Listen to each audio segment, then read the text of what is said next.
For all the things I didn't know, the pain, the hurt, I let it go. Start to believe in myself, and life will be sweet again. Sweet again. Oh, na na na na na na na. Okay. Right. Hello, everyone. Let me know if you can hear me okay. I'm Fran. Thank you for joining us tonight. We've got a very special show tonight with an all-star panel. I'm going to bring them on in just a minute, and we're going to be covering a few topics. But first of all, make sure you hit the like button and subscribe, and check out my website and all my art, which you can see behind me, because I need to be a bit better at marketing. But thank you so much for joining us, everyone. And I'm going to introduce each panelist one by one, and we're going to have a really good discussion. So first of all, let's bring in Jez. How are you doing, Jez? Introduce yourself. I'm very well, thank you, and thanks for asking me onto your channel again. Lifelong Arsenal fan. I have my channel, Arsenal, the History and More, which I set up just over a year ago last week, and is going very nicely. And it's always nice to come on to different channels and meet new people. So thanks for having me on. You're very welcome. Next up, the amazing Prince Fuad. I'm just going along left to right, guys. There's no preference, okay? Hello, Prince. Introduce yourself. I'm Prince Fuad, the most electrifying man on YouTube. And if you want to find me, you'll find me on Prince Fuad TV. And I'm very, very, very controversial. You're controversial in a very positive way, so it's quite good. Correct. Yeah, I'm very positive. I get known as deluded. People call me deluded sometimes, but I don't think I'm all right. Yeah, sometimes you got realistic things to say too.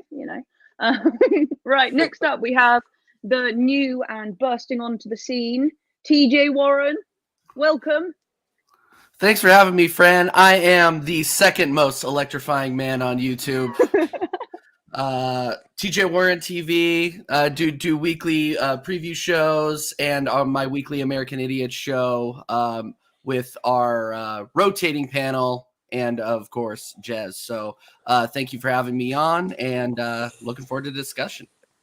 You're welcome. Yeah, we're going to get into all of it. We're going to get into our title hopes, all about the match, all about games coming up, just everything. This is a total just crisis meeting, emergency meeting. Where are we at? Yeah. And right, a very, very special guest, someone who I've known for quite a long time now, one of my favorite people on YouTube. Subscribe to him and to everyone else on the channel. Their names are underneath. This is the very special guest, Albert JTV, making his debut on the channel. Hello. Fran, I've been waiting for the invite, and I've gratefully accepted. I appreciate it. Thank you. Introduce yourself. Of course, yes. As Fran, as you said, Albert JTV, lifelong Arsenal fan, like Jess and everybody else. YouTube channel will be 3 years this June 9th to be precise. Hey. A massive learning curve, Fran. It's also I've said to you many times, but it's been fun. It's been fun by and large. Yeah, you're smashing it, and big fan, and thank you everyone for joining me. Let's say hello to a couple of people that are here today. So Arsenal Forever, big up. Getting straight into it, not mincing his words. If we don't win the league, it's a flop considering the gap we had. Okay, it's that kind of stream. Okay. But he said hello to everyone first, and I reckon we'll get 19 points from our 8 games remaining. That would take us to 92 points. That would be good. I mean, Phil is also here. Jaminho's here. Legend. I see you everywhere, Jaminho. So big up panel and chat. Can't stay long, but a like will be hit. Thank you. Yes, everyone, please remember to hit the like. I think there's some kind of magical quality to it. Everyone seems to ask you to do it, so hit it. Connor's here as well. Connor, if you want to jump on as well in a bit, feel free. Static, big up. This guy is the nicest. Just what a great guy. Thank you for joining us. So guys, hit the likes and all of that, and I'll try and go through your comments, but we're going to mainly just chat. Okay. Hey, BX is here as well. Right. So first of all, let's start with, how are you all feeling? This show is called The Calm After the Storm. It's been a day or two. Emotions were high after we drew 2-2 to Liverpool. How are you feeling today? Do you feel the same? Let's start with Jez, and then we'll go round. Well, yeah, I'm okay now. Yeah, I was very, very disappointed after that game. Very angry, and it showed when I did my show after the match in the evening. I don't normally get like that, but I was very, very, very annoyed. And unfortunately, there was a few people who came in the chat, and it continues with today. I had a certain person come in there and say that we shouldn't get rid of Arteta because he's the best manager we've had for 20 years. Well, that's interesting, isn't it? Because we had a certain manager called Arsene Wenger that went unbeaten for 49 games and went unbeaten the whole season. So I don't quite understand that. Clearly, this young man is not old enough to remember those days and probably wasn't even born. But, you know, it just shows what level this fan base is at nowadays. But this is unfortunately what drags this club down, because they follow the narrative of a certain football channel that will blame everything but the manager and blame everything that isn't the team. So, am I happy? No, because we had a big lead. We're now down to 6. They have a game in hand, i.e. Man City. It's going to put the pressure on the team, unneeded pressure. We've got a tricky game at the weekend, going down to the London Stadium, West Ham, who aren't great. They're in 14th, but it's not easy to go there.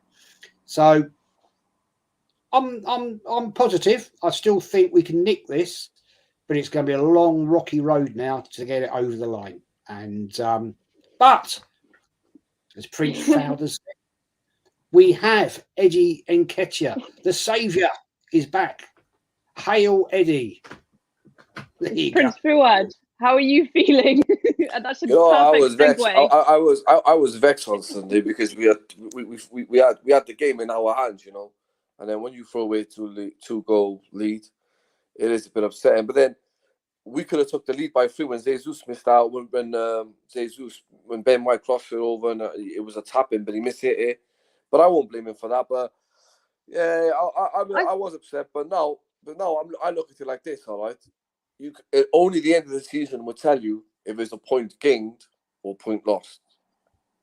That only the end of the season, because at the end of the day, we wasn't expecting us to go there. They went there. They done what they can. They slipped up. Arteta made a big mistake by not bringing on Kieran Tierney a bit early and bringing on an unexperienced player who've never played in the Premier League. So I blame Arteta. Was our fault, and you can see Zinchenko was struggling a little bit. So you can't really blame him. You got to blame the manager. You got to take credit. And I hope he learns off it. But knowing Arsenal, see Arsenal are typical. Arsenal will go and do it the hard way. Now I tell you now, I believe that Arsenal will go to Manchester City and win the league and do them. I believe that, because Arsenal always do it the hard way. It's like when we slipped up at home at one time and we went to in 2002 and we went to Old Trafford, don't win a title there. That's Arsenal for you. They don't know how to win it easy. They like to win it the hard way. We won it in Tottenham, the worst place. Well, actually, it was good for Arsenal fans. It was good for them because that's the first time I've ever seen a trophy. We won it at Liverpool '89, and we won it in Old Trafford in 2002. So no one Arsenal, they'll do it the hard way. I'm not with all that. Oh, we still got to go there. We still got to go there, because I believe when the away team goes away against their challengers, there's less pressure on them, and that's happened through history with Arsenal. Like we went to Anfield, and Liverpool only had to score 1 goal to win a league, and we kept a clean sheet and scored 2. Man United had to draw, we beat them, and over Tottenham, they're irrelevant, didn't it? Really, but we've in history we've done it the hard way. So yeah, Grace.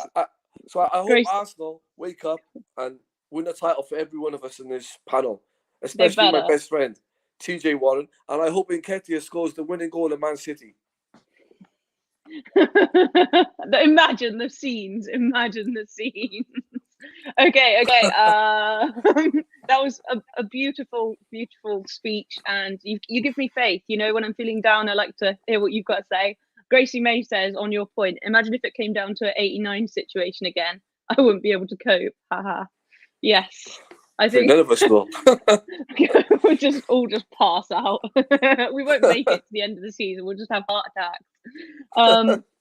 So yeah, let's just tell me how you guys at the bottom are feeling. We'll keep going anti-clockwise. Then we'll do a more kind of open discussion, like chip in over each other and things like that. So you're not all sat like waiting. So TJ, how are you doing? Oh yeah. I'm significantly more calm than I was on Jez's channel on Sunday night. That stream was legendary. Jez wasn't the only one having outbursts. Let's just say that. So again, Jez, thank you for inviting me back after that. I have significantly calmed down, but the situation hasn't changed. We dropped 2 points. It was in our hands and we let it slip. Abysmal game management by Arteta. It's been said time and time again that I think the biggest mistake of that game was subbing in Curior and making the subs as late as he did. You know, we can talk about how much we want Kieran Tierney in this team, but it's never going to happen. And he will be playing at Newcastle this time next season. So, yeah, that's just the state of it. But I think we're going to look back on this game as just a paper cut amongst many paper cuts, right? That we could very well die by in terms of this title race. People have been asking me, you know, and I think I was on Mon's channel yesterday, and somebody asked me, you know, will this be the game that we look back on and say, hey, you know what, that's where we lost the title? And my answer is no. I think we lost the title in drawing to Southampton, losing to Everton away, not being able to put Newcastle away when they visited earlier in the season. It's those little slip-ups that add, you know, that kind of get the ball rolling in terms of losing points and losing our games in hand, losing our points. And depending on City to drop points is a bad prospect. Sorry, go ahead. Yeah, they're in beast mode now, as someone just said in the chat. Yeah. But City have like dropped stupid points as well this season. I think that's where we're kind of into it. We've been like more consistently winning. Like they've had more losses than us, I think. But please don't quote me on that. Right. I think we have the same amount or close. The point I'm trying to make here is that the run out that City has through the rest of the season is not nearly as hard as Arsenal's is.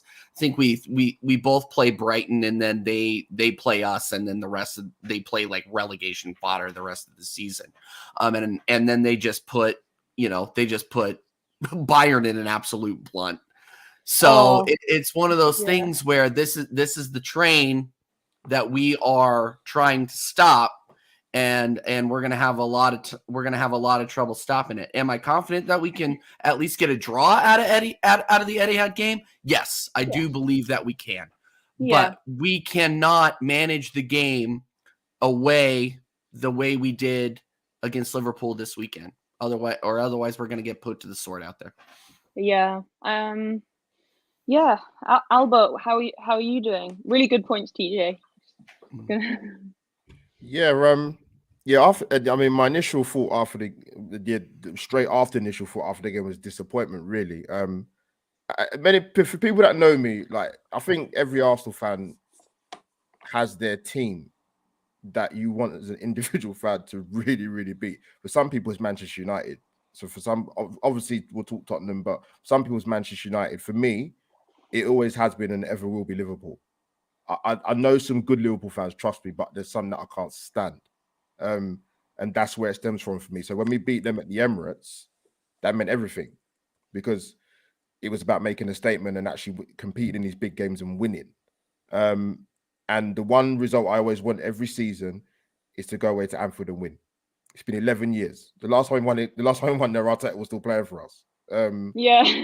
and to play the way we did before they got the goal to go 2-1, even as well as we've done this season, I don't think many Arsenal fans thought, even with how poor Liverpool are this season, they've been poor, but it is Anfield, and not many teams go there and come out with anything. But even I was a little bit surprised how well we played in the first 40 minutes, even though our away form is the best in the league, I believe so. But goals change matches, man. I'm not going to get too caught up with the whole Xhaka thing, because I actually thought it was a foul on Xhaka personally by Konate, but you know, Paul Tierney didn't exactly ref the game that in the best way, me personally, and he asked Liverpool fans that as well, to be fair. But Henderson got elbowed, then got a yellow. Goals change games, unfortunately, and we could have done a bit better preventing that. And if Gabriel goes with his right foot, that goal doesn't happen. I don't know why he's trying to go with his left foot to stop that. He knows Salah's behind him. He's already looked before the first sort of set of play, and then they get the goal 2-1. It's a different team talk at 2-1 to 2-2. Sorry, 2-1 to 2-0. Sorry. But yeah, kind of echoing what the guys were saying. We knew Liverpool would come out and play better, even if we'd gone at 2-0, because they couldn't have been that poor as they was in the first half. I mean, I don't watch Liverpool every week, but wow, defensively, I couldn't believe what I was watching. But yeah, I don't know what. I mean, I'm sure he didn't tell the players to go out and play more defensively, but I don't know, maybe it's the occasion, or you know, it was always going to come. Liverpool were going to play better, but it's how we sort of managed the game. But we didn't really. What disappointed me a little bit in the second half was that. I'll give you an example. Xhaka's very good at winning free kicks when we're at the Emirates. When you're playing away at Anfield, you're not going to get them decisions. And there's a couple of times he was too slow on the ball. We didn't really get the combination play between Ødegaard, Ben White, and Xhaka. Ben White more so because, you know, he's on a booking after about 20 minutes. But yeah, I think we didn't really create anything at all in the second half and give Liverpool something to think about other than the Gabriel header, where she should have scored, man. He really should have scored that. That would have been game over. But I don't want to go too deep in because you'll probably want to move on to the next thing. But I think keep going. Jez, man. That moment when you know they've the Ramsdale save and comes out and we go on that break, man. That Gary Neville said it in commentary. It looked like it's gonna be Michael Thomas all over again, man. And yeah, that just that was very frustrating. I won't repeat the words I was using when that pass went astray, but yeah, he should have given the ball to Trossard, didn't he? He should have given it to Trossard. You know what? He could have given. You know what? He could have given that. He could have given that pass, the one he did. But I think in a wider context, when we finish up, Fran, with Martinelli, I love him, and I said this. I think I can't remember what pundit said it or ex-footballer said it. Like, for a player in his position that he plays for Arsenal, he should have a lot more assists. And I think that situation where we could have scored and broke, that's a prime example where he needs to improve his game, because sometimes he's very tunnel vision, and all you've got to do is lift your head up. Yeah. That's all it is. But yeah, it was. I thought he was going to steal it at the end, man. But yeah, it weren't to be, man. And like people might have said in the chat, whether it's a point gained or 2 points lost, it will come down to when we play City, and actually when we go to Newcastle away, because we with those 3 games, Fran, we have to pick up a win in one of them. Have to. Yeah.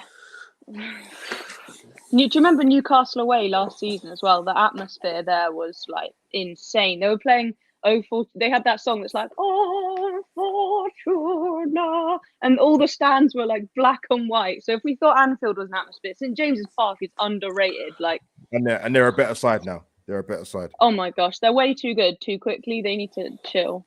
On what you were saying, Mark has asked, do you think, did we allow ourselves to be pushed back and defend deep, or was it did Liverpool do that to us? We didn't dominate the midfield like I hoped, and that's such a good point. Our midfield is objectively so much like stronger than theirs at the moment. They felt sorry for themselves. The truth is, when you watch a game, when Xhaka wasn't Xhaka was getting fouled, Xhaka was getting bullied, and he felt sorry for himself because every time he went down, he's like, ref, you're not going to get anything. It's like when he got tackled by Alexander Trent, the man wants to start on him. But when he's seen Kanate, a 6'4" brother, he's like, ref. When I seen that, that's what I knew. This Liverpool got us by the sack in the second half. Because you can't act a big fella, then get terrorized by him. He just bullied you. Then when Martinelli went at him, he kicked him up 15 foot in the air. He just bullied us. That one player. He was great, Kanate. He was you've got to give him credit when it's due. Like, he was awesome. Like, everyone talks about Van Dijk. It was him. Yeah, Van Dijk's fallen off.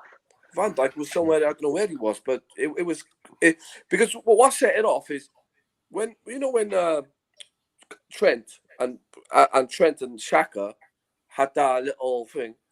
Kanate said, they ain't coming to here, they ain't coming to Anfield, and we're not allowed to do that. And bam, that's what happened. They erupted the fans.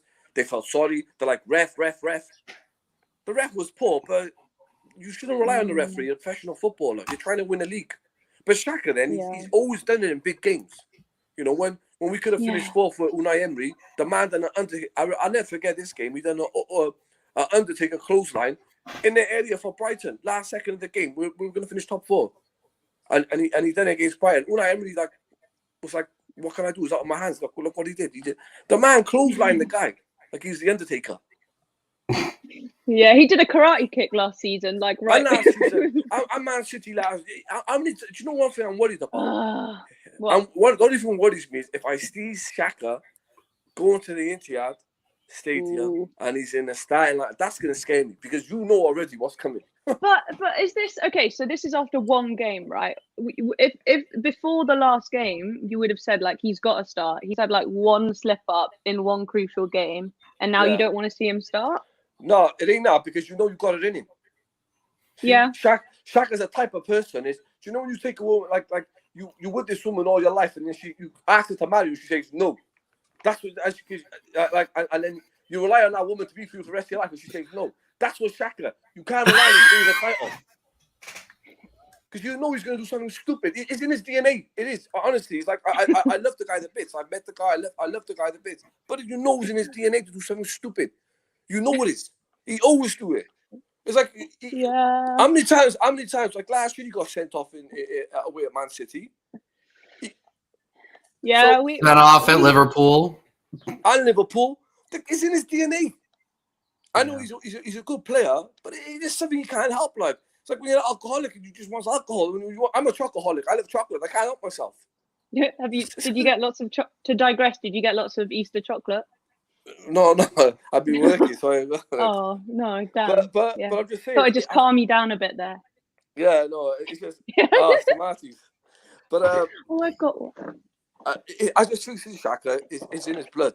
I don't know what is with him. I don't know what is with him. Yeah. Well, look. The thing is, he is gonna play. And I don't know. You know. I don't know. I think Mikel's gonna drop Mikel's gonna do something. Go on, TJ. Yeah. So, and I kind of went off on this earlier, but I think Xhaka.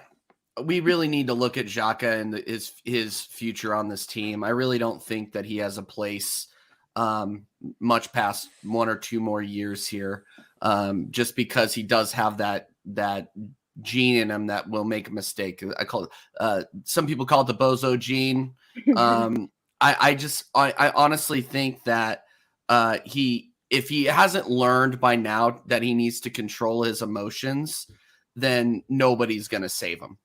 And it's just a matter of time. Like, how many times are Arsenal going to roll the dice with this guy and expect him to do what he's done every single, 90% of the games that he has played this season, there's been no issues. He does play with that grit. He gets the boys going, right? But but we ride that train until he makes a mistake that costs us in a very, very pivotal moment. And whether or not, people, the game changed at that 40th minute. The game changed. Like, we were on the back foot immediately after that.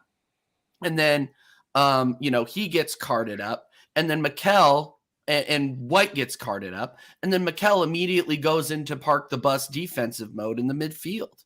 And like we were almost waving a white flag there and letting them come forward that entire 100%. second half. It was coming, guys. We knew it was coming. Yeah. And then when it did, like, how are you supposed to react? I don't know about you, but I just silence, because the way that they were playing, there was no attack, there was no intent. So and it started with that mistake. So how long are we going to be willing to put up with this from Granit Xhaka? Albert, what are your? Oh no, go on, Jez. The thing with Xhaka is he is the sort of player that under pressure against the big boys makes that mistake. Now I've been 100% behind that player this season. I used to absolutely berate him for 3 seasons. He's been class, but up against the big boys, he cost us at Man City last year, and in three games he cost us. Leicester, I think, and another game. And for an experienced, seasoned international player, you can't do that. And I said it from the start of the game. The crowd at Anfield, you keep them quiet and you can get something out of it. The minute he did that,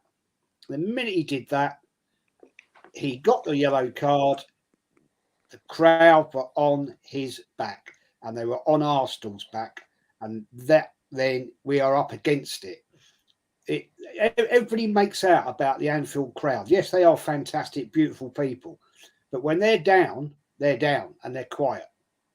And I rewatched that game yesterday. And when they were 2-0 down, they were dead silent. All you could hear was the Yeah. You couldn't hear anything else.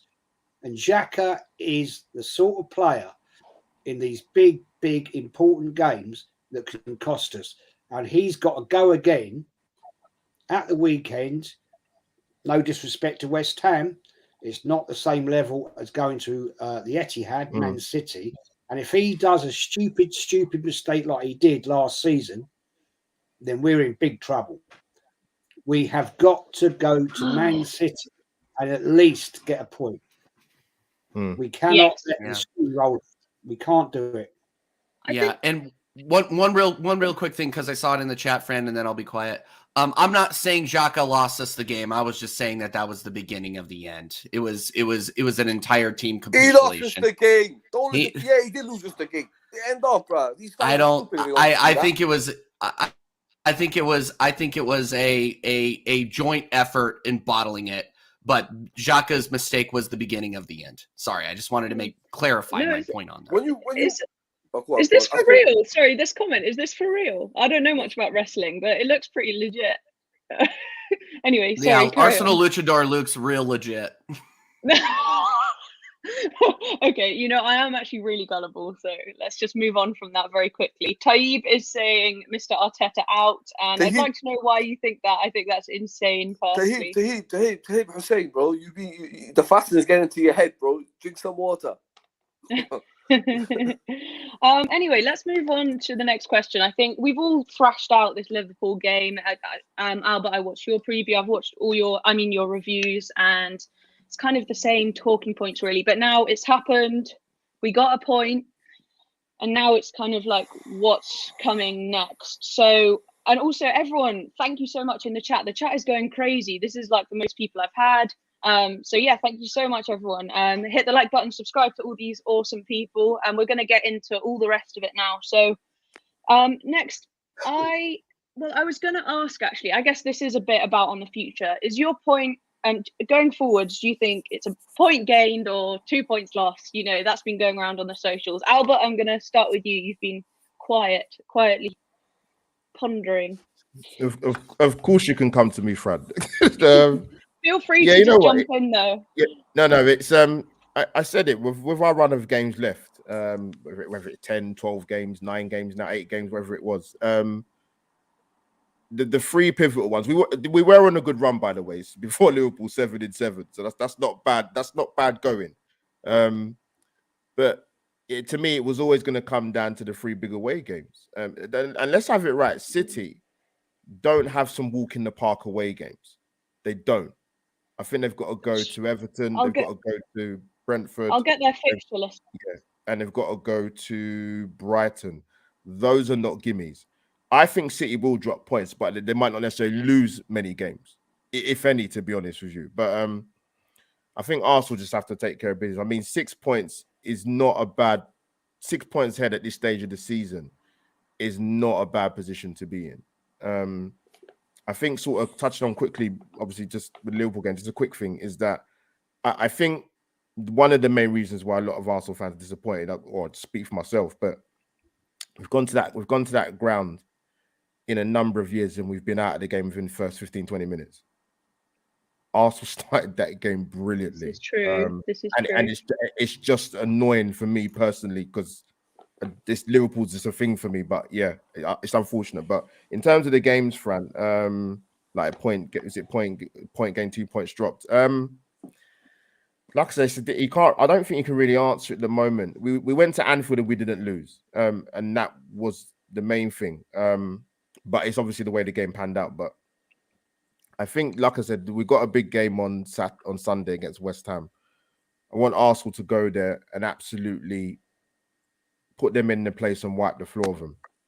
You know, West Ham are where they are in the league for a good reason, because then they haven't been good enough this season.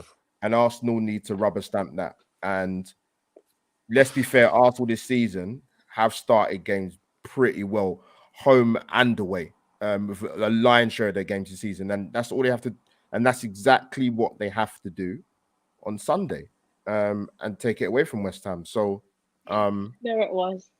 yeah. So, yeah, like I said, we ain't got no gimme games, but listen, it's still in our hands, and that is the key contributing factor, and it starts again on Sunday.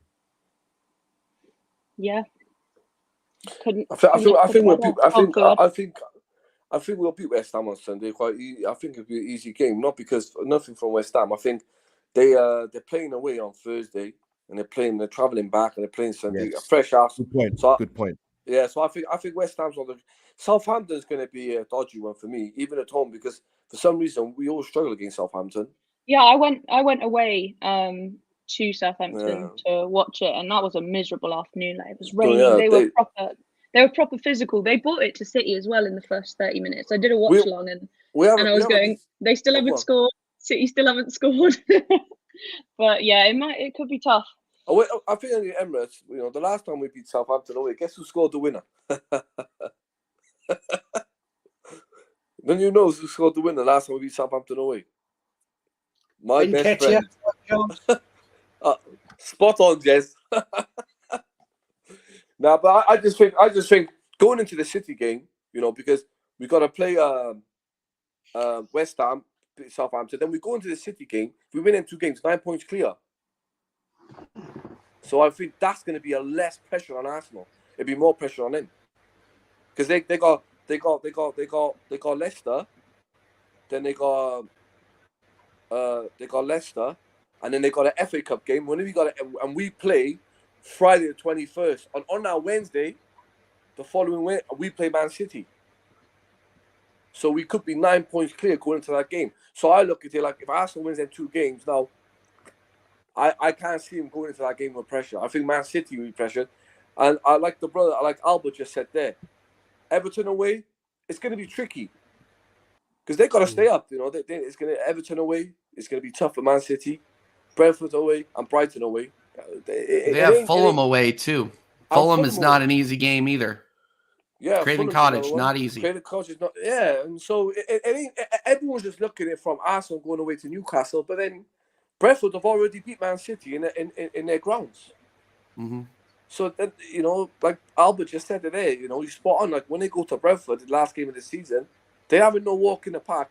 And the thing is, that fan base there they want a team to win the last game of the season, and and going there.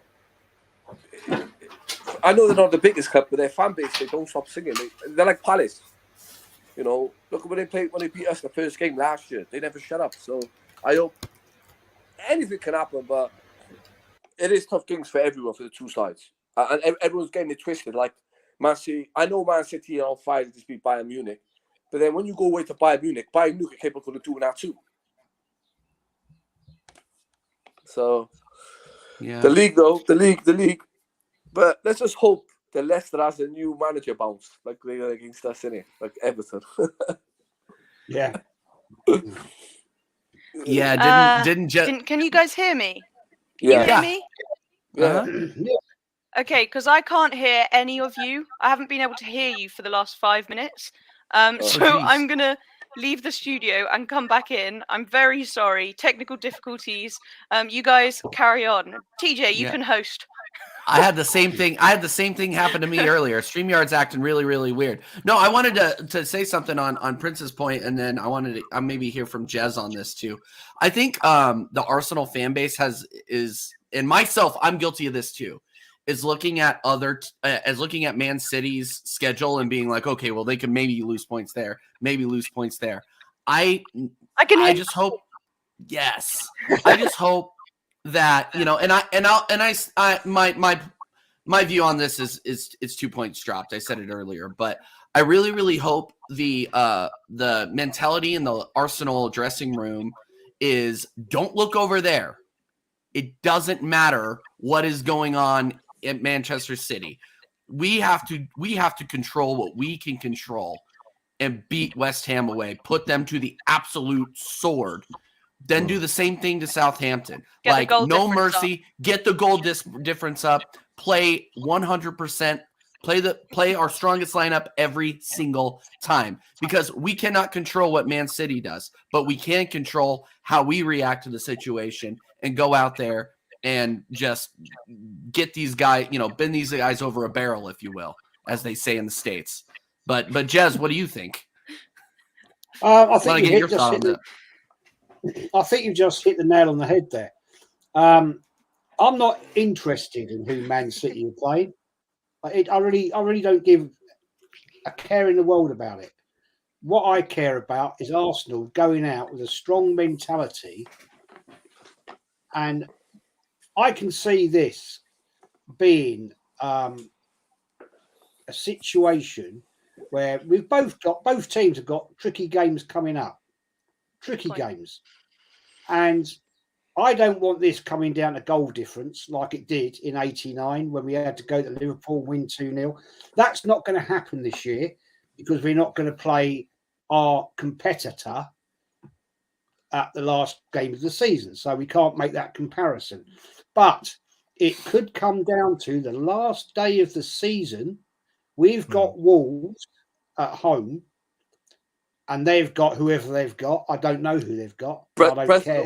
Brentford. Brentford. Okay. Yeah. Well, Brentford. You know, Brentford's not an easy place to go. I mean, Mr. B for life will vouch for that. And the fact of the matter remains, we need to score some big goals to get that goal difference up. The last thing I want to see is on the last day of the season, they win it on goal difference. Because that is heartbreak. That is heartbreak. And Arteta, I think you've now got to come up with a different game plan. But maybe it is now time to go 3 up front and go for it. Because I'd rather lose by 2 points than lose it on equal points and goal difference. That would be heartbreak. So for me, Mr. Arteta, I know you're watching this tonight because you always do. All right, Gaffer. You need to come up with a game plan because you got it totally wrong on Sunday. You made stupid substitutions way too late. It cost us. And you did that against Man United and it cost us. So, and you did it at Everton and it cost us. So you need to man up. And it's about time you realise that your arrogance at times is not going to win this club anything. Yeah, the subs were definitely far too late. I think we can all agree on that. There are a couple of questions in the chat, if you guys are okay answering them. Thank you again, everyone in the chat. Ravi has asked, awesome guy. I know, TJ, you were with those guys on the stream.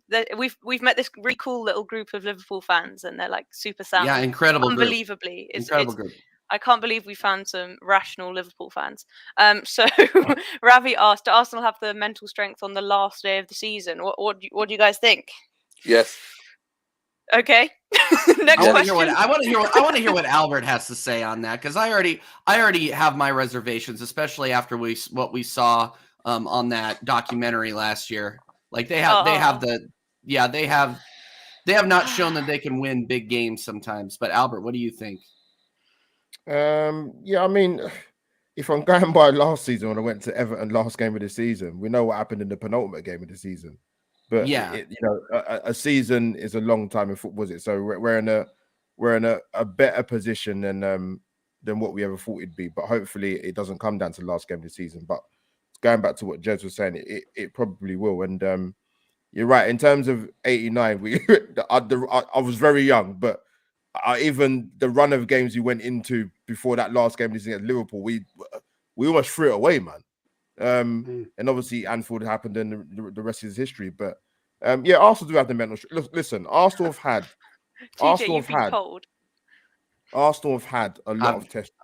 Arsenal have had a lot of tests this season in terms of going behind and winning some important games of football. I mean, you ain't done a double over Tottenham for what 10 years or so, was it? A very commanding 1-0 away win at Chelsea. There's a lot of incremental improvements, but in terms of, like, think of last season we played Man City on New Year's Day and Liverpool last week.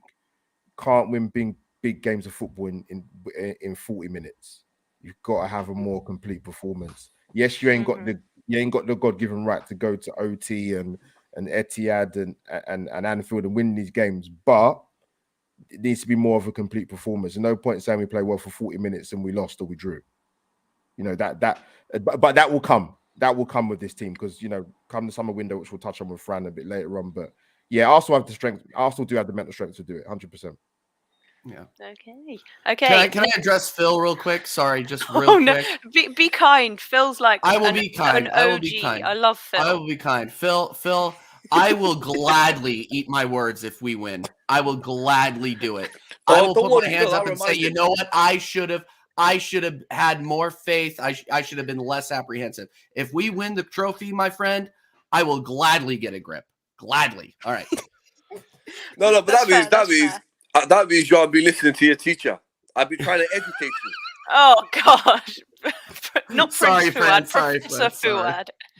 Professor Fuad. Yeah. Okay. Next question, lads. So, do you think we should have done more in January? Anyone? Yes. Elaborate, or is that your answer?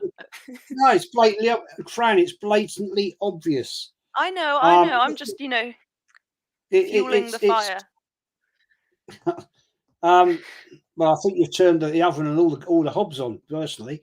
But the fact remains that we have, a few weeks ago, had a fortunate position where we had a bench which we could mix and match.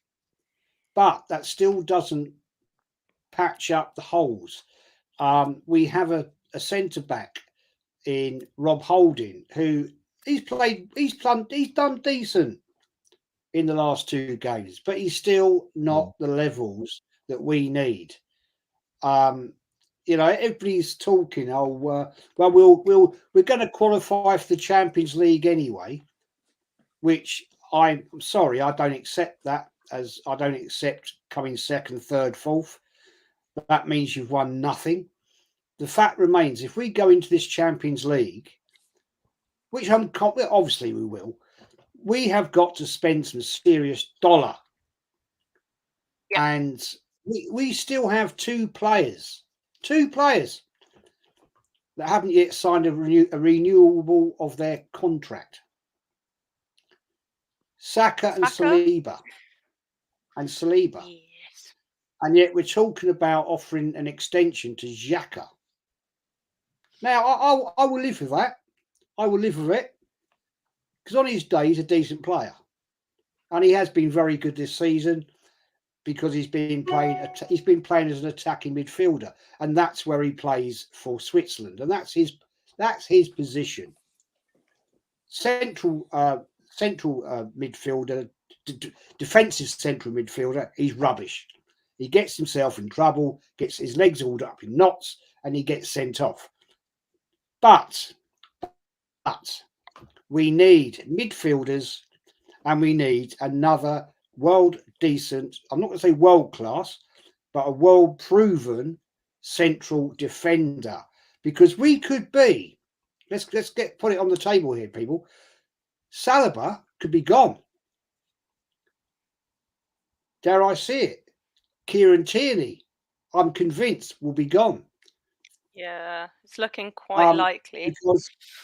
Because obviously Arteta doesn't want him, or doesn't rate him, or doesn't like him.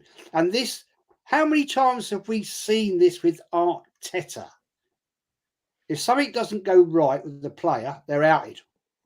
That's it. See you later. And that is the one thing about Arteta I hate. He's arrogant. He's an arrogant bully. And if you don't agree with his terms, go on. But don't you think all top managers have to have some sort of level of arrogance and like it's my way or the highway, you know, because I think you got that from Pep. But I guess what backs up those top managers' levels of arrogance is like that they've been there and done it and got the experience. Whereas I guess sometimes his could be like deluded arrogance. Maybe he's not like been there and done it quite so much. That would be my take anyway. Frank, that's Manchester City. They have got twice the squad, and they have a world-class manager who's proven. He's won everything. He's proven and won everything. Arteta fluked an FA Cup, not even with his team. And as your mate Phil Macker says, January, what the hell did Jez want?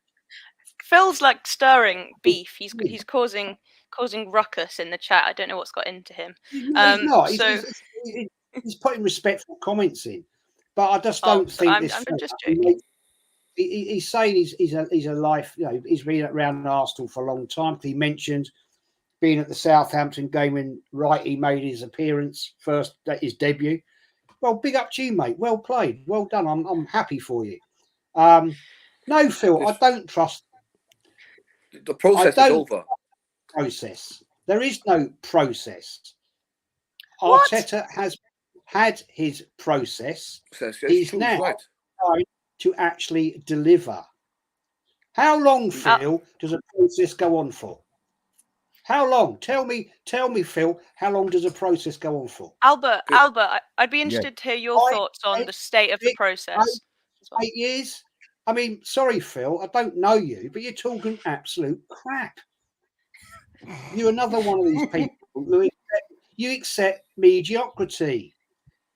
And I don't. I've seen Arsenal win.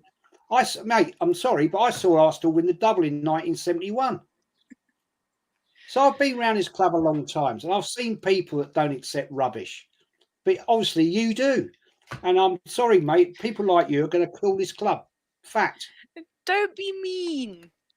I will be mean. Let me come in. Go on, Albert. Prince, go on, man. Go on, bro. I wouldn't be like, I'll be 2 seconds. I trusted the process, and Jez would know that from the start. I'm a pro, but the process, and Jez said, I was one of the first ones on YouTube saying, I trust the process, I trust Arteta, and Arteta we trust.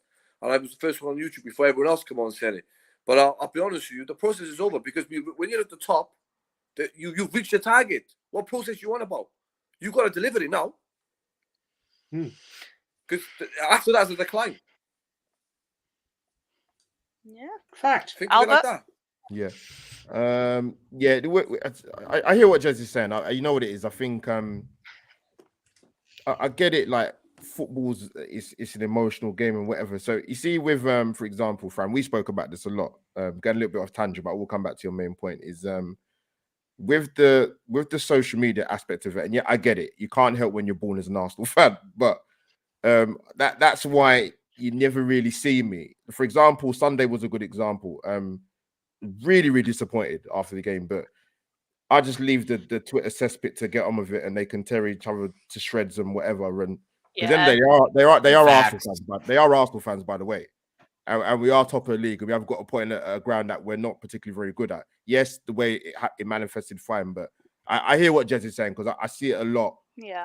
Let's have it right. Let me be transparent and clear. Liverpool I'm fan talking- fully agrees with Jez. Yeah, I'm talking about the Twitter social media side of it, not Instagram, not Facebook, just Twitter alone. Because I don't know what it is. I don't know what it is. It just there's a mad culture within our fan base. Even with this season, I get it. Like Jez has seen a lot more with Arsenal. I'm old enough to remember Arsenal winning league titles before the Premier League, so that tells you my age. But like, I get the standards thing, but you know what I mean. Arsenal have not been in the race. I hear the word process a lot, right? I would change it. Do you trust the progress? What you seen with your own two eyes? You know, strip back the stats and the fucking data and pardon my language. Strip back the stats and the data. Just I always go back to what I say, man. Just what do you see? Just judge it by your own two eyes, innit? So I don't get too caught up with the whole process thing and whatever. It's kind of an American term that gets thrown around a lot. But listen, just are you happy with what you see at the moment with Arsenal? That's what I would ask Arsenal fans. If you're not happy, then well, you know, I don't know what I can say to you personally, but listen, winning no league title is going to be easy. I see people putting in the chat talking about like squad depth and I get it. I know no disrespect here, but as good as Liverpool have been under Klopp since he's been here, they're on the same amount of league titles as Blackburn and Leicester City. So it's not easy to win back-to-back leagues. You know, City won 5-5. So let's try and get this one in the bag first after a 19-year hiatus, and then we can start talking about consecutive league titles. That's a good point. I've just wanted to stop and celebrate because this is the first time my stream has hit over 20 live viewers. So, let's go. Yeah. It's a big milestone. Thank you very much, everyone, for being in the chat. I'm way too excited about that. But yes, you're right. And that's completely made me lose my chain of thought. Would anyone like to jump in or should we move to the next question? You're going to ask, Frank, what you're going to ask. What do Arsenal need in the summer? Yes, that could be an interesting segue. And on that, there are a few people commenting, like Ravi here, saying, aiming win the league, not just happy to be in and around it. And I think it's that winner's mentality that we need to see in the summer from the club, from the hierarchy. I'm definitely aboard that train. So yes, everyone in the chat, I'll try and pull up your comments and questions, but we've got a lot coming through. So right now we'll talk about maybe we could have done more in January, but what do we need to see in the summer, regardless whether we finish first or second? Okay, jump in, whoever, guys. I would love to go because here's my thoughts. Here's my thoughts. We were lucky to get Trossard in the winter because he fell into our arms. Our number one target in the winter was Mykhailo Mudryk, which thank you, Edu, for being so incompetent that he couldn't get that over the line. So he went over to Chelsea and is an unfinished product over there, and it was maybe one assist all season or since he joined the Premier League. He has the potential to be a good player, but right now he just looks like a speed merchant and an alternate member of the Backstreet Boys. Like he's not the levels of Arsenal. Leo Trossard is. So thank goodness we got him. I think he's the signing of the season. It's fantastic that he is. But that being said, beautiful photo. Beautiful drawing. That being said, we are lacking at the center mid position. We need depth there. We need depth at center back. We need depth at fullback. And I would not be upset to see Balogun come back and add more depth up front. So those are the positions that we need to be filled. I want Caicedo so badly in this club. But again, you can't rely, and this is the frustrating part about being an Arsenal fan during transfer windows, is you see all these rumors, but you don't see any progress until the 11th hour. And our 11th hour signing was Kiwior. Okay. And you're going to see him go out on loan because he's not the levels of the Premier League yet. He's just not. Unless it's Anfield away. Same with you're just trying to wind me up now, friend. And then I think you have Fabio Vieira who needs to be loaned out and bulk up. You have folks like go ahead. Sorry. Oh, sorry. Yeah, I feel like we're getting these players that are nearly at the level, but not quite there and ready to hit the ground running. And I understand that because our model is like younger players that are going to be developed into good players. But when you've got a situation now where in January we could have done with more players like Trossard who are here ready to start right away, it's about seizing the moment now and reinforcing as we need. I agree. With, as opposed to development. I'm all for development players, but I think in January it was a mistake to get these ones that were just not ready. Yeah. Kirior was a mistake. I think Vieira was maybe one that could have been ready but isn't and has shown it, so he needs to be loaned out. And then a lot of the people that we have on loan we're going to need to cut loose too. So I really do think that number one on our list should be Caicedo. And then we need a depth at fullback, and I can't even name a name right now. And I don't even think we're linked to anybody at the fullback position, to be honest with you, either on the left or the right. So I wouldn't be surprised for us to either not fill those positions and to continue to depend on Tomiyasu after he comes back. Oh, we're in the Champions League as well. We can't forget that. And we can't forget that. So yeah, I don't have any names, but those are definitely the positions that we need. And I'm going to tell you right now, if we do go out and get like a Caicedo or a Declan Rice, you need to go fully in and get first team people at the fullback position. Tommy is not going to be it. Sorry to play spoiler alert for you. Those are kind of my thoughts on that. Yeah. Do you know what? It goes to show, after the Sunday game, we definitely need a midfield done. Do you know what? Everyone's talking about Caicedo. Do you know what, Arsenal? If they get Declan Rice, teams would be scared of us. Yeah, he's something else. Him and Partey in the middle. If you have a train and a lorry, you ain't getting past them. You have a train and a lorry. You could do anything with them two in the middle. And that's why I'm saying, if it's true, the rumours, because they are. I didn't believe it at the start, but I've seen some video clip with Declan Rice and Zinchenko, and he said, "I'll see you in the summer."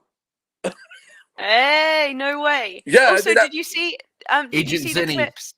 Did you see the clips of Declan and Saka on England camp? That was exactly. jokes. Yeah, that's another one too. No, because Saka arrived and Declan was like, "Oh, he's too big for us now. He's been hanging out with Kim Kardashian." Don't speak to us, Saka. We're below you. It was jokes. If we get him in, if we go off of Declan Rice, I'm telling you, it's good.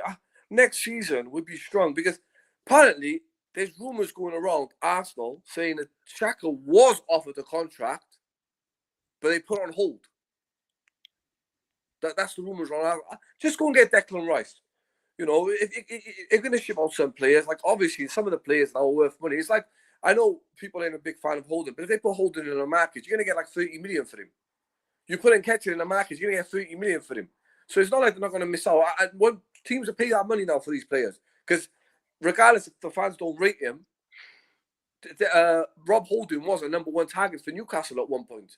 So he is rated in the football world. He might not be rated as like, okay, Saliba's level, but he has got that ability that you can sell him for like 30 million. Go sell and just get Declan Rice in. Bring in Declan Rice. And I object what you said about Vieira. I think Vieira's a good player. I think he's got the ability to be. He's just finding his feet or something. Why wasn't he brought in against Anfield, like at Liverpool then? You know? Yeah, that's the manager. But the manager didn't use him against Newcastle because when he still went up, the problem is when he had his debut, he scored a spectacular goal against Brentford. We went away, we beat him 4-0 with only 2 winners and dominated, and he scored a spectacular goal. So the boy's got ability. There is ability there. It's just when he's ready to release it. I think he's a talent. Same as Martin Odegaard. It took him a year or two, But this We kid, don't I have think, a year or two. We don't. I That think- needs to happen more. yeah, but I think next season you'll see the best out of Pablo Vieira. I'm just gonna sidetrack, and guys in the chat, you can see this amazing joke by Tayyib. If everyone wants to put your puns in the chat, it's weekly. Put your puns in the chat time while we continue to talk. Jez and Albert, quickly, who do you want to see in the summer? Then we'll zip through the rest of the questions. I'm mindful I don't want to keep you all too long. Jez, do you want to start, and then Albert? I don't mind. Go on, Jez. I'd like to see, I'd like to see Declan Rice. whether that will happen, the money's got to be big. Madison, I'd take him. But he's we techie. need. I mean, we're going to lose Pepe this summer. He's going to go. We're going to get 40 million maybe for him. 30. Maybe. Have you seen how bad we are at selling players? Yeah. We'll probably pay for him to go. And I'm very fearful we're going to lose Tierney because he's obviously not wanted here, which I think is madness. I think he's one of the best left backs in world football currently. Who would we replace him with? I've no idea. we need another CDM at the club, and we certainly need a backup right back. We need another decent quality striker. I'm sorry, Prince Fowd, but he's not the man. He just isn't going to be the man. And I agree with Fowd on this one point. I think if you loan Fabio Vieira out for a season, I think he'll come back a totally different player, because I think he needs to bulk. I think he is too slight for the Premier League, and he hasn't got the experience yet. So that also brings me to a point. Why do you take off a player that is now experienced at Anfield, i.e. Odegaard, and bring on a totally inexperienced central defender and stick him in midfield at Anfield? Probably one of the most difficult places to go and play football. And that, Mr. Arteta, is where you got it all wrong, because you took off a player that was not playing that badly, but you went defensive because you knew Liverpool were right on top of us, whereas what you should have done was gone and pressed them even more and scared them. No, you went backwards. You said, oh, yeah, I'll take off Odegaard. He's having a reasonable game. It wasn't brilliant, but he's okay. And you stick in a bloody inexperienced central defender. Madness. I mean, that is what I don't like about Mikel Arteta. And before people jump in and give it all the hate, I've actually been praising that guy all season. You have. The game before, I gave him a 9 out of 10. And I've been giving him 8s, 9s, 7s all season. Apart from the Man United. You're only as good as your last game, apparently. According Fact. to True. Albert, what are you saying about summer?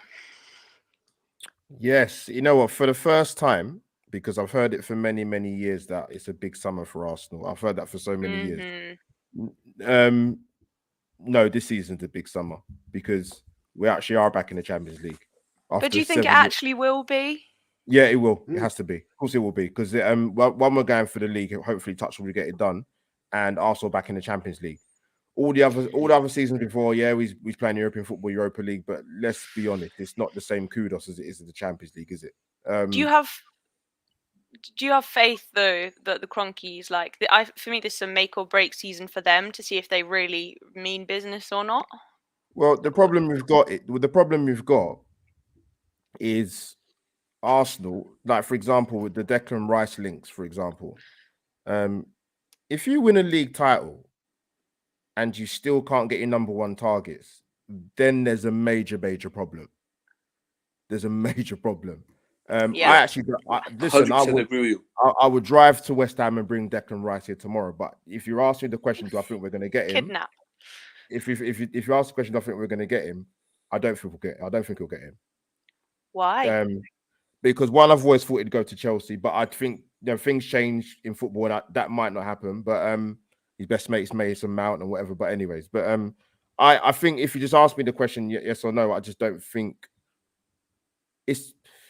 He's a player that I was surprised that, like, in terms of that was reported that my Arsenal might potentially might be interested or might be. I was surprised. I've got to be honest, not because I don't want him at Arsenal, but it's just I wouldn't have picked him. But I'm not sure it happened. I'd want him at Arsenal, but I'm not sure it happened. But in terms of so the question about the summer window, yeah, you know what, it is a big one, this one, because you know, the squad has been talked about that it's not big enough and we don't have enough depth.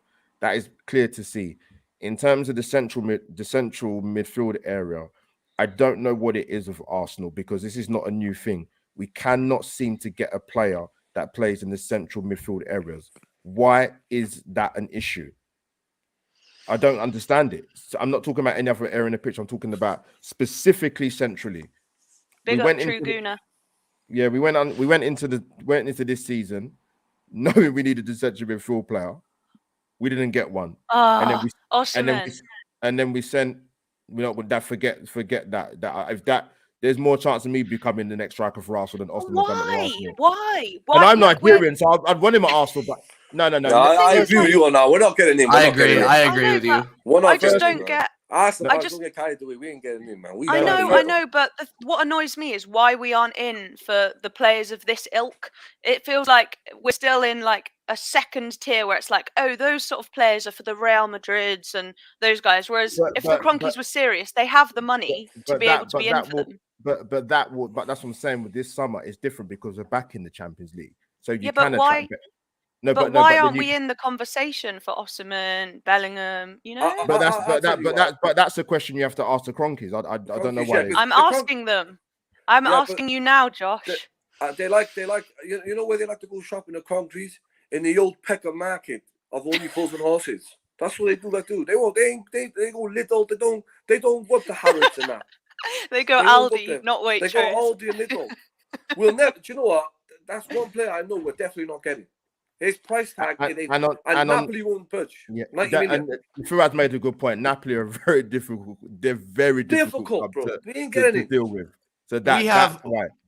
We have so many areas that need more attention than center forward and striker right now. Like, I hate to say it, that back line depth scares me. So let me come in quickly. Sorry, let me come in because I see people saying something in the chat. What I said was, if Arsenal win the Premier League and they cannot get their big targets, then that's a question every Arsenal fan should be knocking on the door outside the stadium. 100%. Why that 100%? Yeah, I agree with you on that. I was going to say, Albert, do you know when they talk about Mount is Declan Rice's best friend? Yeah. I don't follow all that. It's like me. Warren's my best friend, but I'm not going to move to America. but you know, with the footballing fraternity, they talk. But you don't miss them out. You don't miss them out. They want him out. Yeah. That's what I said. Things change. That's things changing football. So, I'm not like everyone's saying about Mason Mount. Mason Mount, Chelsea have already said he's gone. He's going. They said he's going, and they want. So they. I don't think Declan Rice. If Arsenal wins the league, we've got a chance of getting our targets. But when it comes to that Napoli striker, every Arsenal fan, I'm going to put out there right now, no chance. Fran, quickly, 3 players I'd like to see personally come in, just my own personal opinion. They won't happen. It might happen. I'd have Ivan Toney at Arsenal tomorrow. Oh, yes. I've seen enough now from the Championship in the last 2 years. He's been in the Premier League. Would have him tomorrow. Declan Rice, obviously. And with the other guy we won't get, but I'm impressed by what I've seen is the guy at Leeds, Wilfried Noncho. Oh, yeah. I guess we kind of talent, but really, that kid's gonna be good, man. Oh, okay. Wait, so Ivan Toney, Nonto, and who was the other one? Declan Rice. Yeah. I mean, I just remember when we played Declan Rice, and he's so physical. He was getting like up in our players' faces. He's a rock. Yeah, that would be fantastic. But some Arsenal fans don't rate him. Yeah, they're Dominic, bro. Well, I guess it's easy to look at where West Ham are in the league and kind of. He has no supporting cast. Like, I can see Yeah. why people would be. I would see why people aren't so keen on him. But I mean, that being said, I would take him in. I'd still take him in a freaking heartbeat. I'd take him in a heartbeat. I'll take Are you him. kidding me? Ugh. It's like Albert said. No, if they phone me up right now and I'm in Wales, can you drop him to West Ham? Can you drop him from to East London to North London? I will leave my job now and go pick him up and drop him to the Emirates. Mason Mount can go. know. Mason Mount can go. I'll take that. No, sorry, I want to answer that question. Mason Mount or Jude Bellingham. What about Mason Mount or Jude Bellingham? Jude Bellingham isn't going to come to Arsenal, unfortunately. But it's just so frustrating that we're not in the race for him. I'm so annoyed. He'd be I so agree. good at Arsenal. It's down to the player, though. It's up to the player ultimately. Would I take him? It's down to them, yeah. Yeah, would I take him? Yeah, absolutely. I wouldn't take Mason Mount. Nah. I don't care for Mason Mount. Apparently, he's put. Bellingham's not. He said he's not interested in going to Liverpool anymore. But either way, we've never been in for him, which is just frustrating. I was going to say the reason why, Jez, everyone on the panel, the reason why I assume why they're not going to offer Xhaka the panel is because Tillsman is free.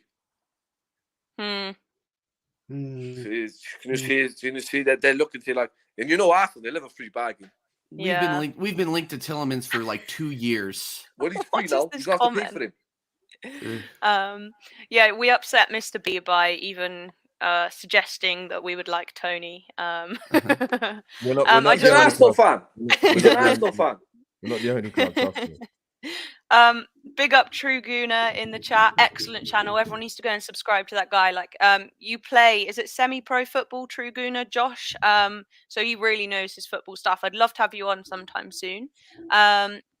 Mr. B's here as well. Gooner Gathering as well. Everyone subscribe to Gooner Gathering. But I think to summarize that, this is a crunch season for the Cronkies. We need to see if they mean business. Apparently, they've got 9 times the net worth of Todd Boehly, which I know some of it's in property and things. But we've seen what they did with the Rams. We've seen how they can madly invest in something which they truly care about, and we need to see that they truly want the best for Arsenal this summer. The proof's in the pudding, and if we don't get that top investment, we're strung along all summer. I think the fans are going to have to do something, because Mikel Arteta is working wonders with this squad and with the kind of development players that he's getting in and stuff, and he deserves the backing now, for sure. So a couple more questions, then I'll let you guys go. I know it's pretty late. So the next one, who do you guys think has had the best season at Arsenal? Let's go anti-clockwise this time. Oh, Jez, I feel like you've been left out. We'll go clockwise. Go on, Jez. Who do you think? Not at all. I enjoy listening to everybody's valid comments, to be quite honest. First of all, got to say, I don't blame Arteta at all for the transfers. It's Edu and his clowns. Yes. They're the ones. They have no negotiation skills whatsoever. And nobody anywhere can say they haven't been given the money, because it's quite clearly money's been there. Arsenal, and I hear people say, "Oh, well, the Cronkies don't put any money in the club." Well, they don't have to. It's a self-sustaining model. Arsenal are the 6th most wealthy club in world football. So you just got to look at what they take on a match day, and anyway, that's another argument. And all the kit drops, all the kit drops as well. Yeah, every season, 3 or 4 kits, and God knows what else. The training merch, la la la la la la. It rolls on, it rolls on, it rolls on. Now I know that Arsenal only get 4% of those sales of those shirts, but if you're selling 10, 15 million bloody shirts 4 times a year, that's a lot of money. So, I mean, match day tickets, if you're not a season ticket holder, go to the Emirates and buy some meal and drink, it's an expensive day out. But anyway, your question, Fran. Who has been my player of the season this season so far? I have one player in mind, and that is Saka. I think he's been absolutely immense. He's been outstanding. I think he's been absolutely brilliant for a young man. He's just got better, better, and better. And that is why I said earlier, why have we not tied him down yet to that contract? It's been on the table now for over a year. Because I'll tell you why. We've seen this in the past. We had this with other players. It's because I'm sure his negotiators, his agents, whoever they are saying, so which way are Arsenal going in the future? And we had this with Van Persie. Bloody awful for 8 seasons. One great season. Unbelievable, unplayable. Then he went to Man United. Because he didn't like the direction and ambition, and this is facts. He didn't like the direction and ambition of the club. So off he went. Yeah. They showed in the book. The same happened with Alexis Sanchez. Great player at Arsenal, made the biggest mistake of his life going to Man United, and that went well, didn't it? And never heard of him ever again. So I think there's some problems there. We need to get these deals over the line with these two players, Saliba and Saka. So, I mean, if they walk out the bleeding door, right, on a free, I mean, that's a disgrace. That is an absolute, and that sums up how poor Edu and that garlic heads and all that lot are, because disgusting. Richard. Yeah, absolutely useless. Yeah, well, there's a theory. There's a theory that Saka's already basically signed it, and they're just waiting for a PR moment to like release it. But I mean, we don't know until. Yeah. Well, why? Why do that? Why? What's the point? Yeah, true. Because maybe they're thinking like, if we do end up not winning the league, then let's release the Saka news. We know what they're like. They're PR, P Arsenal. Yes, that's a new phrase. I agree, but I don't get that. Very PR. Yeah, very PR. Fran, I hope you're right. I seriously do hope you're right. Me too. Personally, one of your best players in your club. I personally, if I was the owner, chairman, whatever you want to call it, CEO, first thing I want to do is say, we've nailed him down for another 5 years. Yeah. Yeah, lots of people are agreeing. Saka. I also just wanted to thank Connor. Where's his comment gone? He's ordered one of the Bukayo Saka sweatshirts, actually. I don't know where it's gone. So excited. So they're from my website, Goal Art. So you should everyone go and check it out after the stream. I will, Fred. I will. You don't need to, you cutie. Okay. So has anyone got any other players that they think is player of the season besides Saka? Yes. Yeah. Oh, Albert, go. Yeah, Saka's an obvious one, obviously, you know, fellow Nigerian brother. But no, mine's going to be Ben White, man. Okay. When we signed him, and I've said this on my channel quite a number of times, I have an issue when you ridicule a player who's hardly been at the club for 5 minutes. I had a big issue with that with some of the Arsenal fans. And the thing with Ben White is that this is not a guy that was playing in a different league in Europe and you never heard of him. He'd been winning the Premier League. You know, that his loan spell at Leeds. In the last 3 seasons, he played at different positions in the Premier League on the right side of a free at Brighton. New centre back pairing at Arsenal. He's gone to right back this season. I mean, there was a stat earlier in the season that he won the same amount of aerial duels as Gabriel Magalhaes and Ruben Diaz. And they said this guy couldn't header the ball. Most of Arsenal's goals are conceded this season are not down his side of the pitch. That's not a coincidence. And Ben White's been outstanding. He can pass the ball. He doesn't dive in necessarily. He's added an amazing attacking element to his game. He's got a fantastic partnership with Bukayo Saka. It's a shame that's not replicated with England, but yeah, that's another subject with Gareth Southgate and Ben White. But yeah, Ben White has been surprisingly outstanding this season, to be honest, and in a good way. And yeah, for me, he's been the best English defender in the league this season. Yeah. Can we also talk about how his interviews with the press? They're pretty iconic. Very. Yeah, but you're not missing a point. Everyone's too young to remember a player called Roberto Baggio. Only Jez remembers him. Obviously, TJ might not. Do you remember him, Albert? Yeah. Roberto Baggio? Of course, 100%. Yeah. Yeah. Well, Roberto Baggio. Everyone talks about Ben White. Don't like football. Go and see Roberto Baggio. The guy said, "I took it as a job," and now look how good he was. He hated football. Roberto Baggio hated football. And when hated football, he said it was a job. I used to go up, get my football boots, and take it as a job. And look how good he was. So to me, when Ben White says I never watch football, one of the best players, there's a lot of players who didn't watch it, and after you watch interviews with them. So that Fran, to me, yeah, sorry, that's just what add, we don't. yeah, sorry, Fran, just to add to that quick.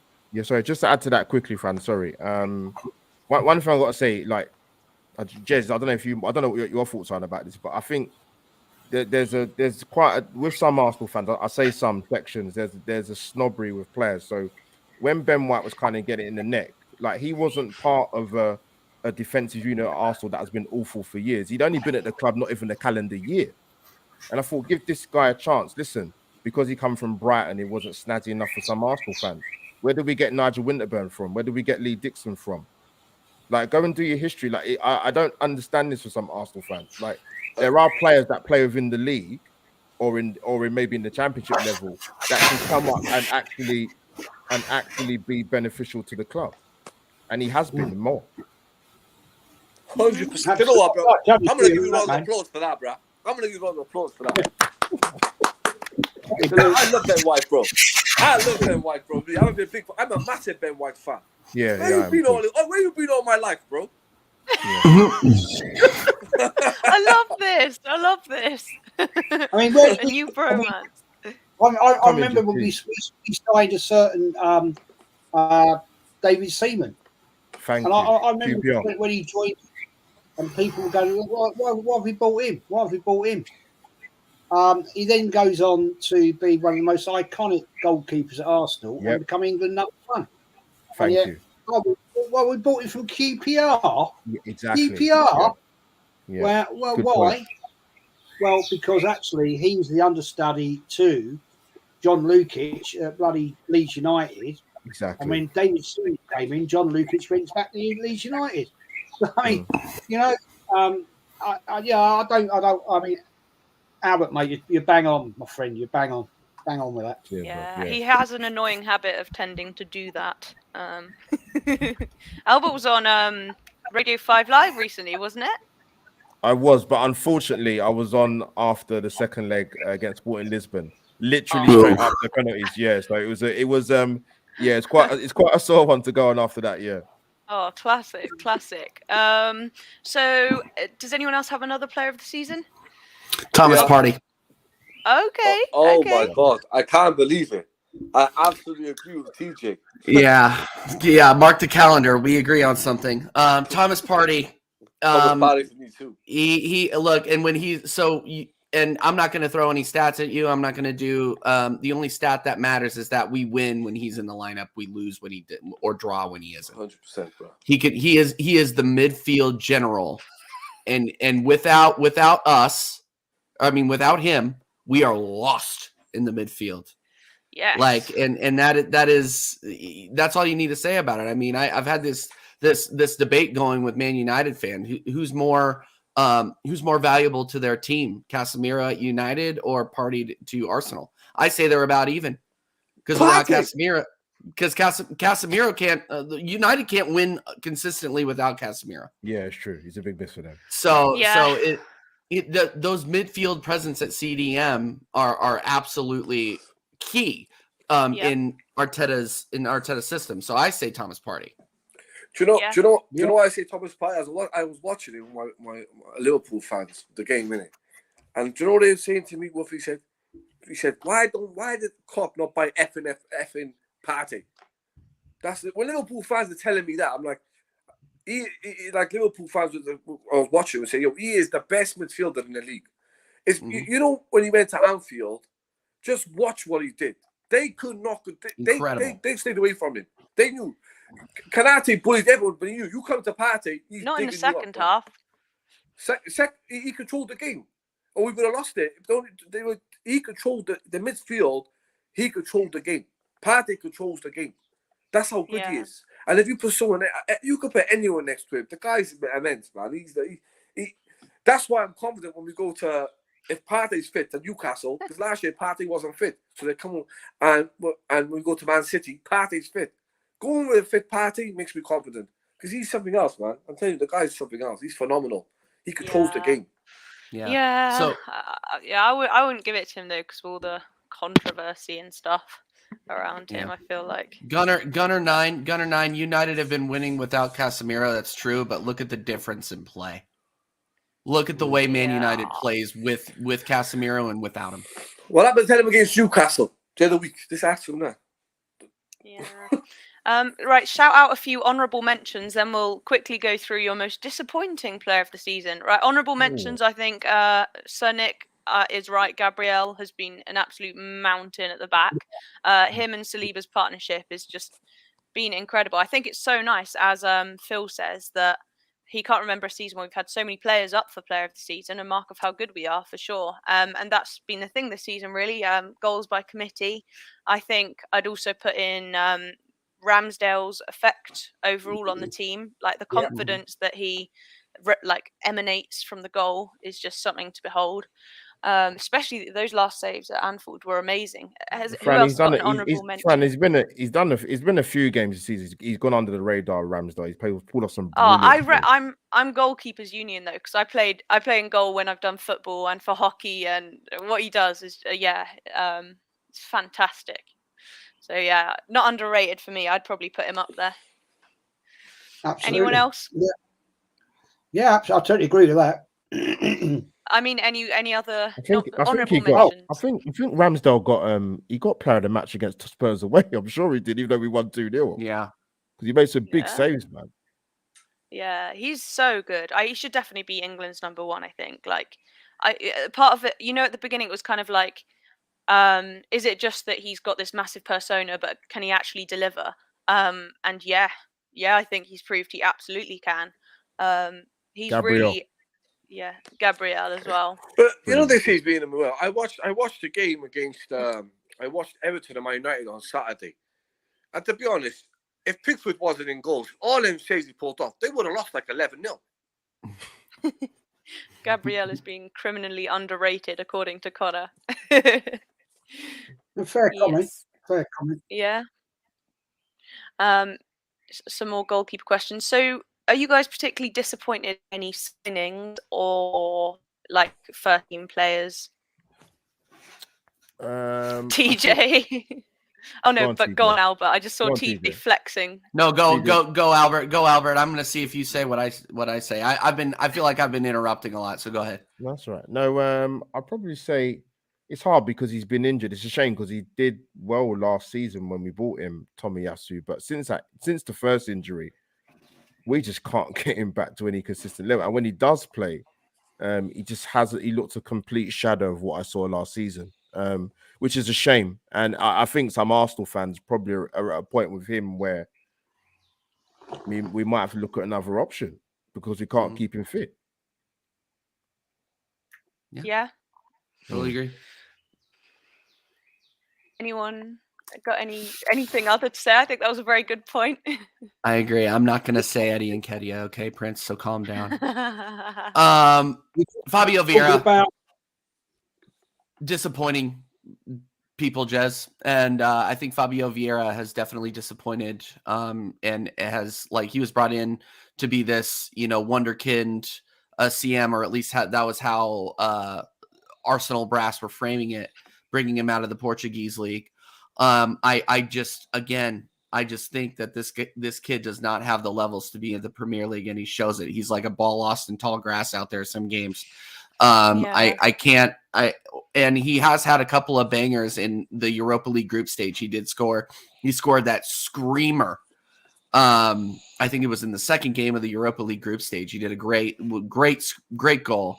But if it's against competition that is at a level higher than, tournament play, he struggles. So that is Lakanga. That's a shout. That's a shout too. That's a good one. You forget about Albert, but I'm still going Vieira. I think he was brought in to do a job and he hasn't done it. So loan him out. Gunner9 says Arteta, which is just not correct on any levels. He's not a player. Gosh, damn it. Well, there's been a few misses. Go on, Jez. Yeah, I tend to agree. But anyway, I'm sorry. For me, Nketiah. Oh, he's just no. why, man? Look, it's not personal. He's been given time, and he just doesn't do it. He just doesn't do it. Sorry. He is out. He is out. Do you know why? He's not levels, man. No, I'm not saying he is, but I'll say this, all right? He's our third choice striker, okay? To me, he's our third choice striker. And do you know when he scored them 2 goals against Bayern United? He made my day. He made my year by doing that. Because he said to me, I won't be working, I'll be a millionaire. He said, I bet you $1 million. I said to him, Eddie Nketiah, that's your level. He's going to score 2 goals past you. And I said it on a live YouTube channel. And I said it, and he went and done it. That's when I fell in love with the guy. But he's like 30-year striker. He has to do what he has to do with it. And that's why I don't think he's the worst player. He has to do it. When we played them in December, if they would have beat us, they would have been joined top with us. But his goals contributed to that game. A lot of pressure. Everyone thought we were going to draw the game, but we won the game. So that's why I gave him credit for that. And he's at 30. He done what he had to do. That's all. That's why I rate him for that reason. But now Jesus is back. Obviously, Jesus is our number 1, isn't it? So, but he ain't our worst player. I don't know. I don't like calling worst players. I ain't gonna pick a worst player. I like them all. So I can't pick a worst player. I like that. I know it's a bit of a negative question. How many goals has he scored? He scored on all competitions. He scored like 11. I think he did a good job. He scored against West Ham, Brighton, and 2 against United, and one. He scored 1 against Leeds, was it? So he scored 5 in the Premier League, haven't he? He did a good job when he was called upon. I think. Oxford United. And Oxford United. Sorry, I could score against Oxford United. But he is that 30-year striker, isn't he? So that's what you got to bear in mind. Yeah. He's not, though, is he? He has 4 league goals. The streets will remember. 4 league goals. 4 league goals. But I'm sorry, the amount of opportunities he's been given by Arteta, and he just doesn't slot them. He doesn't do it. He had 15 appearances, 4 goals and 15 appearances in the league. Albert, sorry, just want to drop that. Albert, I want to drop it like I dropped in the group earlier on. Eddie Nketiah is going to score the most important goal of the season. I really hope, for your sake, I hope he does. I do. I could be wrong. I might be wrong. You are wrong. Hat-trick at the Etihad. Hat-trick at the Etihad. If Nketiah scores a hat-trick, oh my God. No. He's not even going to. We cannot. He might not even see the bench, okay? Let alone Etihad, all right? He might not even make the trip. If he scores with Man City, I will go live and do a backflip. Okay, no, you've got to do something. You've got to do something. Okay, if Eddie comes on at I don't know, something. Yeah, do the backflip. Right. Lads, we're gonna finish up. I think I had a few more points, but we're running out of time a little bit. So quit while we're ahead. I don't want to get us all tired and stuff. But this has been such a fantastic stream, guys. What a panel. I've really enjoyed it. Really enjoyed it. Thank you so much for coming on. So we'll do the usual. And thank you so much to the chat. Please go and give all of these guys a subscribe. Please hit the like button. I'm on the road to 400 subs. I'm nearly there. I don't know what I'm on right now. We'll have to have a little Come on, look. Fran. Get in there, Fran. I know, slowly but surely. It's long actually building towards the 1,000, you know. Mhm. So at the moment we're on 378. So yes, Come on, people. if you're not here, then remember to subscribe. We need 22 more if my maths is correct. Then I'm at 400. I might do a giveaway, so that'll be exciting. And so thank you very much, everyone. Sorry. I said, go and support Frank. Go and subscribe, like. Yes. Oh, thank you. Yeah. Right now. Oh, thank you. And yeah, go and check out my website, which is Goal Art, which has got my art prints like this one. Jez, I need to sort you out with that.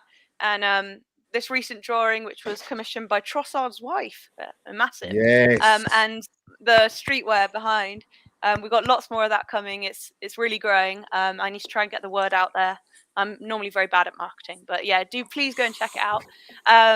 And now my fabulous guests will go around anti-clockwise. Sorry, Albert, you've been put in you've been dealt the short straw, you know. That's all right. But we'll go around and chat. Please stay to hear about where you can find my lovely guests. So Jez, introduce yourself. Well, I mean, not introduce, you know. Yeah, Arsenal History and More is my YouTube channel. Nearly on 3,500, I think now. Yes, big up. And on the way up. But yeah, I'm on there talking Arsenal, talking rubbish basically.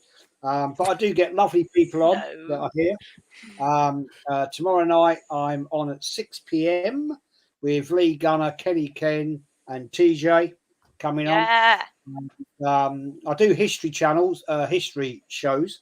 Haven't done anything for ages, so I've got people are moaning at me now, so I've got to get onto that. I will do. I've got them typed up, but I just haven't physically had the time. I'm on Instagram, collins.jez, and yeah, that's where you can find me. And you'll find me on everybody else's shows because I just love being on other people's shows. So it's great to have a chat and it's fun. So Fran, Fran, thank you for having me on. It's always a pleasure. You're welcome. And big up your channel. Oh, thank you. I love having you on because I'm such a new, young fan, you know, and just the little tidbits of what's happened in the past and things like really help to like enrich my knowledge. So I really do love it, and I love that you don't beat around the bush as well. You're fantastic. Thank you very much for coming on, Jez. No problem. Okay, Prince Fuad, my favourite Welshman. Are you? I think. That was excellent. That was excellent in Welsh. You can find me Prince Fuad TV on YouTube and Prince Fuad on Instagram, and I'm the most electrifying man on YouTube. And I love that. If you want to be positive and you want to get taught, and I'll teach you about good footballers like Eddie Nketiah, Fabio Vieira. Just come and I'll give you the best lesson ever. Oh, please. you got to make a channel like Professor Fuad teaches you about the best footballers ever, and you just talk about them. And my favourite player, Rob Holding. You're just doing it to wind us up at this point, I swear. Oh, Jez knows what I'm like now. He's used to me. Oh, damn it. They know what I'm like now. I think one of the Jez are used to me. I was like, why is he up in a group all day? So they know what I'm like. We accept it, though. We accept it. It's kind of like, oh, there he goes again. We love him. Whereas if anyone else said it, we'd be like, get off the stream. But you're allowed. Guna Gathering, my man. Yeah, big up Guna Gathering in the chat as well, guys. If you've got channels in the chat, and after this, please put your channel links in the comments and things so people can just click on them. Right, thank you, Prince Fuad. Everyone go and subscribe. Mr. B for Life says Prince Fuad, Eddie Murphy's only fan. There's got to be one. There's got to be one. All right, TJ, a rising star in the Arsenal YouTube community. Your channel growing super quick, but you've got the skills from being a wedding MC. That's how you're so good. No, come on. I'm glad that's been recognized. Thank you, Fran. I'm having an absolute blast talking Is that to what the you Arsenal say at community. weddings? What, having an absolute blast? Yeah. I say a lot of different things at weddings. Mostly it's do you guys want to hear Don't Stop Believing again? That's what I ask a lot. No, but in all seriousness, you can find me at TJ Warren TV. I do a weekly show with Dal, aka Oregon Gooner, called The American Idiot Show, 9 p.m. UK time. We are talking Prem football. We are talking UCL, UEL a little bit. This week's guests are Enfield Uncle Rods and Kyle Walsh Gunner. And Jez, I hope you are around for that one because you need to be. And then I'm also doing an Arsenal West Ham preview with Darren and Jez and Connor, who is in the chat. So we are gonna have a good time and a good talk on there. So again, thank you, Fran, for having me on. Please smash a like for Fran. Go buy her merch. Continue to support the channel and creators like Fran. Really, really appreciate it. Again, Fran. Oh, you're so lovely. Thank you. Phil Macker says you come across the long-time pro. Oh, thank you very much. Appreciate that, Phil. Even though you're roasting me half the freaking chat. Yeah, Phil's been controversial. Absolutely cooked. Yeah, no, thank you everyone in the chat. And last but not least, Albert, if they haven't heard of you, where can everyone find you? Well, if they haven't heard of me, well, I mean, there's not many Alberts out there, I don't think. But it's no, such a great name. Actually, there is another Albert JTV, but you could tell that it's definitely not me. So make sure you subscribe to the right person. But okay, yeah, that means Albert you've hit the big time. Yeah, no, Albert, thank you for firstly, Fran, thank you for having me on. First time on your channel, so it's great to be on. Keep up your amazing work. You know, I love you to pieces. So yeah, just keep striving, keep pushing. And always, as I always like to say, my famous saying, keep the haters at arm's length. But no, yeah, my channel, Albert JTV. I have two specific kind of podcasts that I do kind of away from Arsenal a little bit, which is Weekly Surgery and Life Stories. Hopefully I have a special guest coming up on my channel soon. He's a very busy person, so he has agreed to come on, but it's just YouTube, a lot of it is timing when people are free. So hopefully that will come very soon. I'll drop that on my socials very soon. I've just realized that Posh Bertie is also an Albert. Oh, yeah. I didn't realize that. There you go. You never asked him. Well, no, it's just Bertie, isn't it? You're gonna have to like fight to the death for the name. But yeah, that was a great speech. I'm getting too tired now. I'm just chatting all sorts of rubbish. So yes, definitely go and subscribe to Albert. As he said, Weekly Surgery is a great show. Really good. So yes, thank you very much, everyone, and we will see you for the next one. Up the Gunners! Can't wait for West Ham. And yeah, thank you very much, everyone in the chat. Bye.